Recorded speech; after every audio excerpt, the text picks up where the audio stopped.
건강 회복하셨어요? 예. 괜찮습니까? 예. 아니 그래 그때도 뭐 그렇게 네. 거의 무증상이었었어요. 아, 그러셨어요? 예. 근데 어떻게 알고 저기 하셨어요? 아니 그냥 목이 좀 깔아앉았길래 네. 혹시 독감인가 해갖고서 네. 예방 차원에서 한번 갔더니 거기 한번 받아보라고. 처음 예, 병원. 제 주위에 두 번, 세 번까지 걸리는 분이 저는 두 번 봤어요. 걸렸어요. 아, 그래요? 그럼 요번에 두 번째예요? 예. 어머, 조심하셔야 되겠는데요? 그러시구나. 챙기겠습니다. 명함이 따로 없고요. 혹시 책은 보셨는지요? 예. 우리 한양을 아 보셨는지? 이거 보시죠, 이제 봤죠. 예. 이 책을 아셨는지 모르겠네요.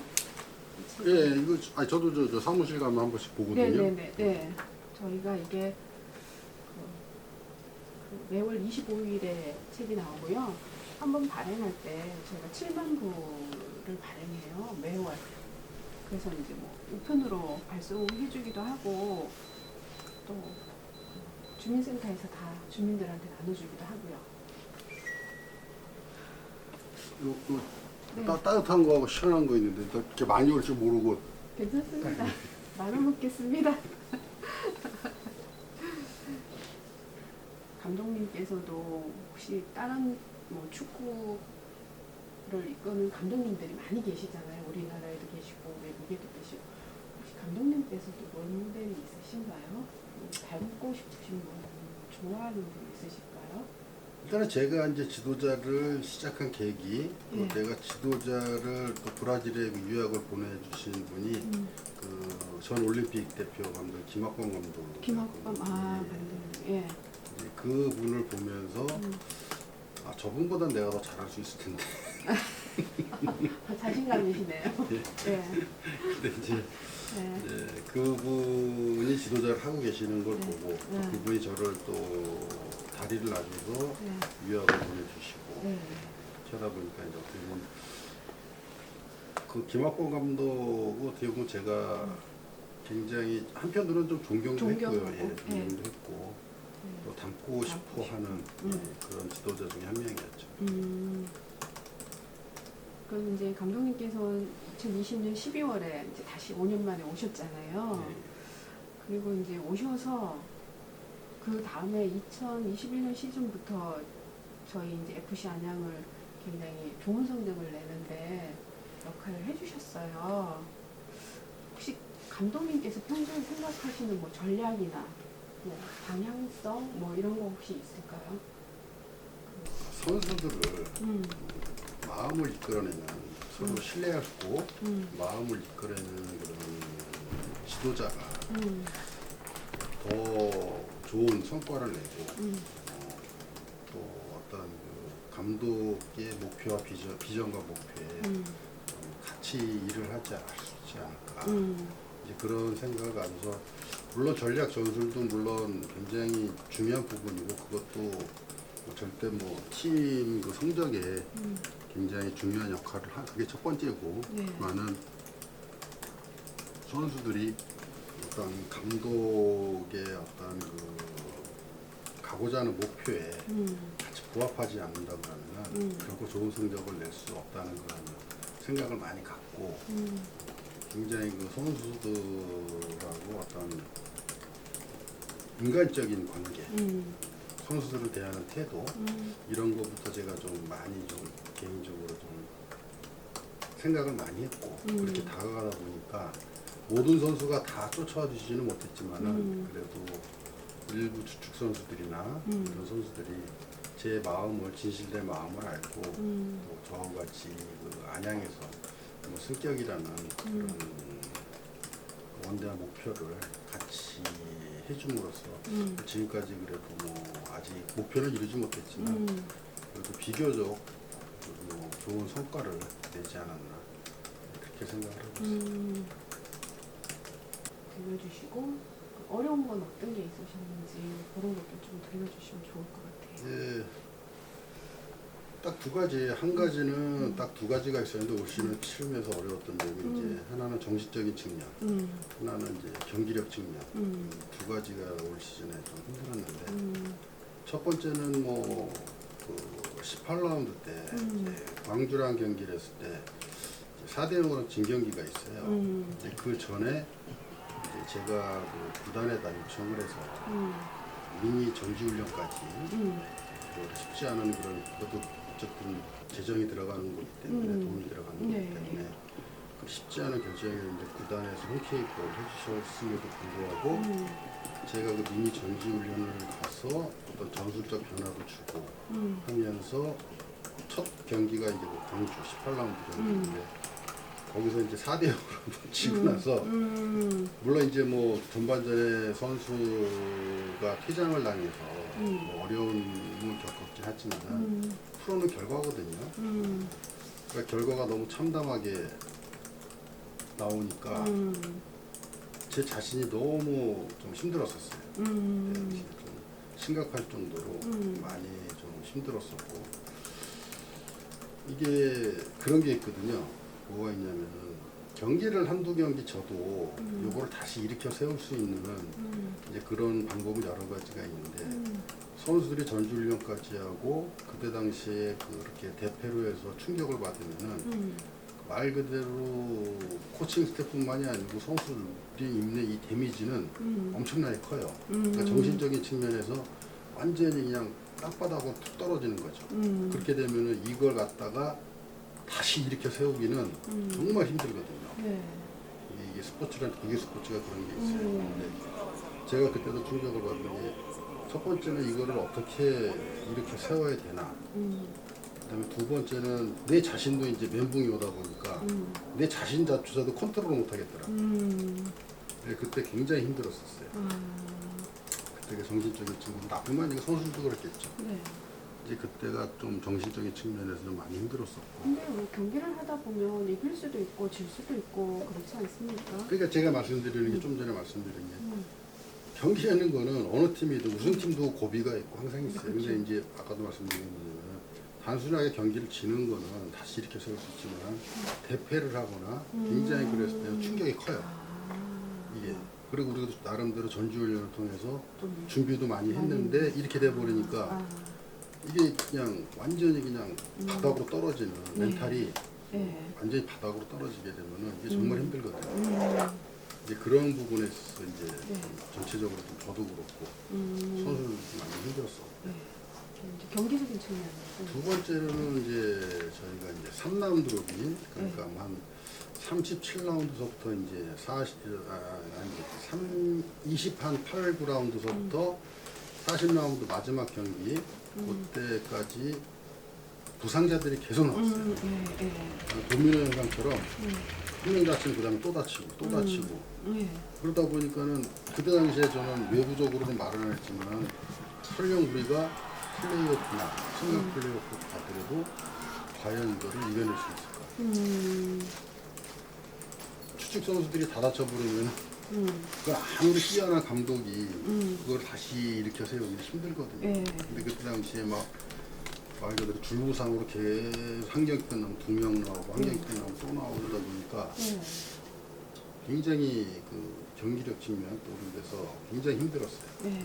어떻게 이거를 대처를 해야 되나 선수도 정말 이제 그런 상황이 이제 그때가 이제 그때 만약에 제 생각에는 부상자가 한 3-4명만 덜 나왔어도 저희가 2위는 충분히 하지 않았을까. 그러면 더 좋은 결과가 그러니까 목표한 대로 그런 거를 좀 했지 않았을까 했는데 그때 그 부상자가 폭출하는 바람에 좀 경기력 측면에서 좀 많이 힘들었죠. 그렇군요.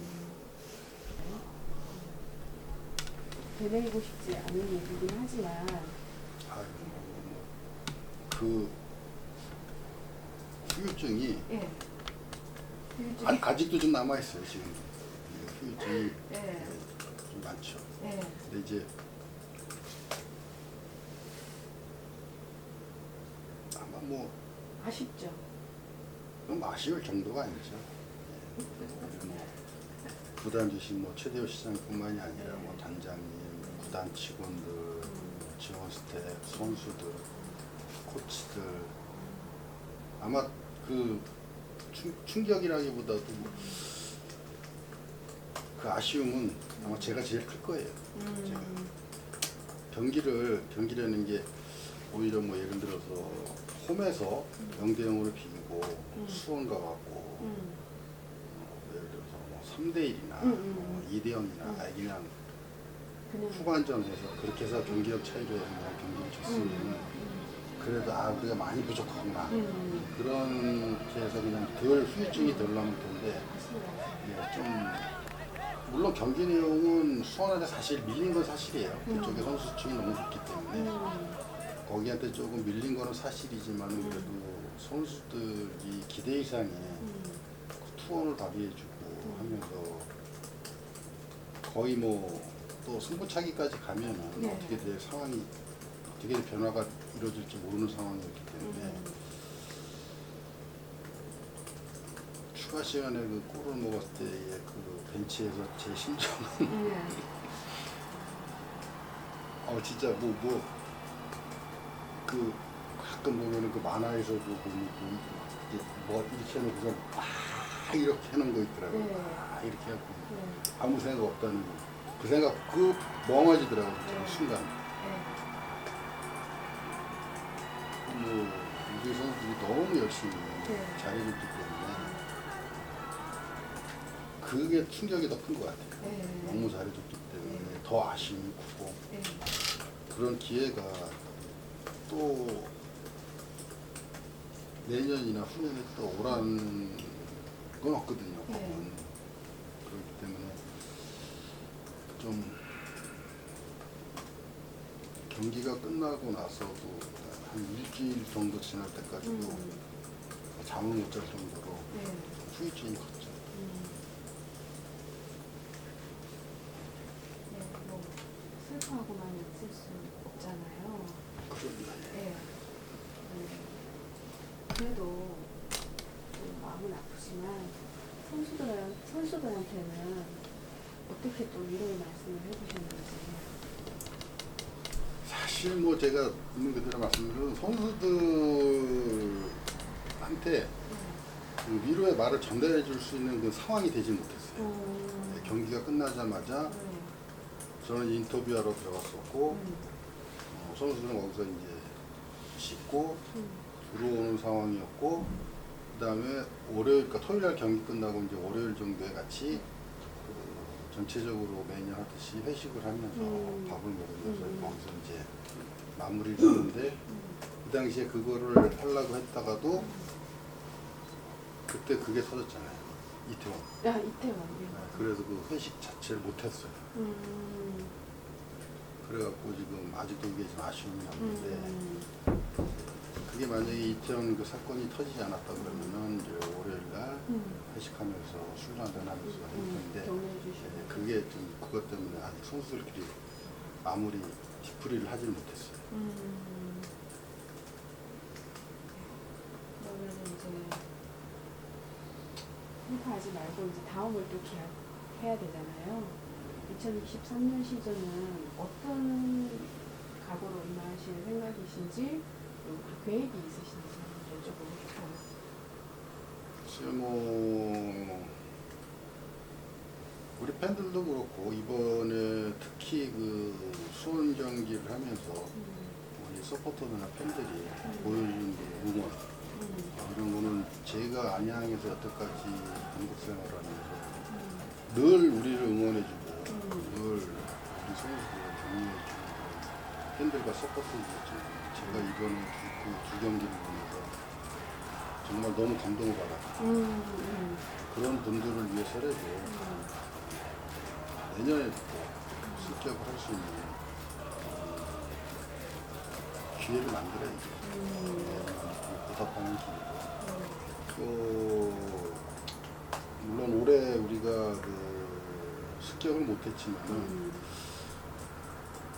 지금 뭐 주축 선수들이 대부분 뭐 좀 남아있기 때문에 그 선수들이 아마 2022년도에 10월 29일 날 그날을 기억할 거라고 저는 생각을 해요. 그렇다면 내년에는 아마 우리 선수들도 더욱더 정신적으로 성숙해졌기 때문에 내년에는 뭐 제가 볼 때는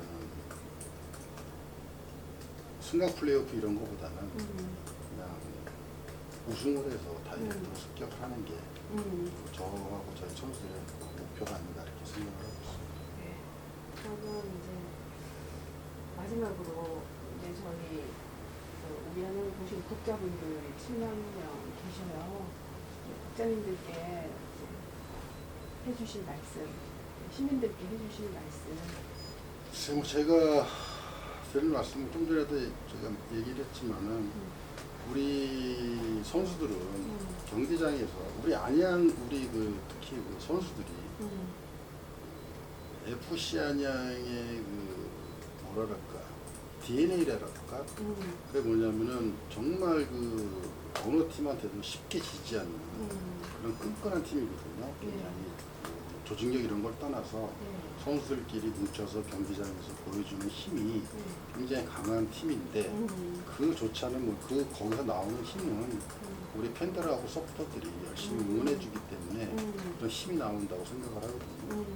내년 2023년에도 마찬가지로 지금도 많은 팬들과 서포터들이 응원해 주시지만은 또 안양 시민 여러분들께서 내년에도 많이 우리 선수를 위해서 격려해 주시고 특히 경기장에 오셔서 우리 선수들을 정말 열정적으로 응원해 주시고 격려해 주시면은 분명히 내년에 FC 안양이 꿈꾸는 습격이라는 큰 도전에 굉장히 큰 힘이 될 거라고 생각을 하고 있습니다.